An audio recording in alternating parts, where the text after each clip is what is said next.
Hey guys, class 12 chemistry का chapter solid state के notes मैंने अपलोड कर दिए हैं।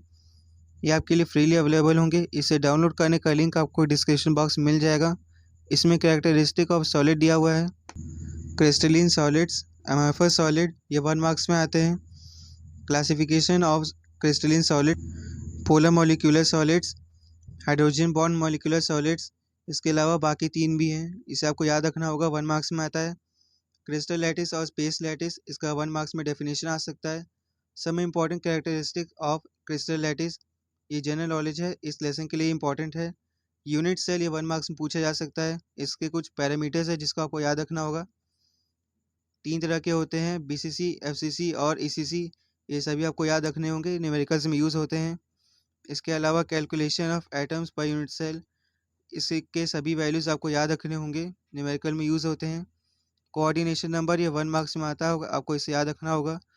1 डायमेंशन और 2 डायमेंशन, इसका ऑब्जेक्टिव में पूछा जा सकता है, इसको याद रखना होगा। पीएफ, पैकिंग एफिशिएंसी और पैकिंग फ्रैक्शन, इसका आपको फाइनल वैल्यू याद रखना होगा। इसके अलावा अगर ये निकालने के लिए बोला जाता है तो उसका भी आपको प्रैक्टिस करके रखना चाहिए। ये 2 मार्क्स में पूछा जा सकता है। Void types, tetrahedral voids, octahedral voids, ये 2 मार्क्स में पूछे जा सकते हैं। इसमें रेडियस रेशियो निकालने के लिए आता है, ये टेबल आपको याद रखना होगा, ये 1 मार्क्स में पूछा जा सकता है। डेंसिटी फार्मूला आपको याद रखना होगा, ये काफ़ी इंपॉर्टेंट फार्मूला है, इसके ढेर सारे क्वेश्चंस एनसीईआरटी में दिए हुए हैं।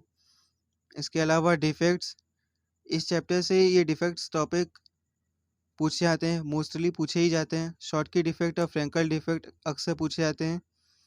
वैकेंसी और इंटरस्टिशियल डिफेक्ट, ये उतने नहीं पूछे जाते, लेकिन फिर भी 1 मार्क्स में आ सकते हैं, आपको इसे याद रखना होगा। उसके अलावा आपको इन सभी का डायग्राम याद रखना होगा, 2 मार्क्स में पूछा जा सकता है ओवरऑल डेफिनेशन और डायग्राम के साथ। इम्प्योरिटी डिफेक्ट, ये कोर्स से हटा दिया गया था, लेकिन अगर वापस जुड़ता है तो आपको इसे पढ़ना चाहिए। इसके अलावा ये सभी टॉपिक्स आपके कोर्स से हटा दिए गए थे पिछले साल, लेकिन ये वापस अगर जुड़ते हैं तो ये भी इंपॉर्टेंट टॉपिक है, आपको इन सबको पढ़ना होगा। ये 1 और 2 मार्क्स में आते हैं। थ्योरी पार्ट है। इलेक्ट्रॉन रिच इम्प्योरिटीज़, ये एन टाइप सेमीकंडक्टर्स होते हैं, इनका आपको डेफिनेशन मालूम होना चाहिए। और पी टाइप सेमीकंडक्टर्स, 13 और 14 ग्रुप को ऐड करने पे पी टाइप बनता है, और 14 और 15 को ऐड करने पे एन टाइप बनता है, इसे आपको मालूम होना चाहिए। Application of N type and P type semiconductors, इसके चारों पॉइंट हैं, आपको याद रखने होंगे। मैग्नेटिक प्रॉपर्टीज़, इसका डायग्राम आपको मालूम रखना होगा, 1 मार्क्स में पूछा जा सकता है। पैरामैग्नेटिज्म, डाईमैग्नेटिज्म, इन सब के डेफिनेशंस आपको मालूम होने चाहिए, 1 और 2 मार्क्स में आते हैं। अगर सभी पूछे हैं तो 5 मार्क्स में भी आ सकते हैं। मोस्ट इंपॉर्टेंट टॉपिक इसके हैं एफसीसी, बीसीसी, ईसीसी, इसके numericals, packing fraction, density formula और डिफेक्ट्स। वीडियो को लाइक करें, सब्सक्राइब करें, शेयर करें। Thank you.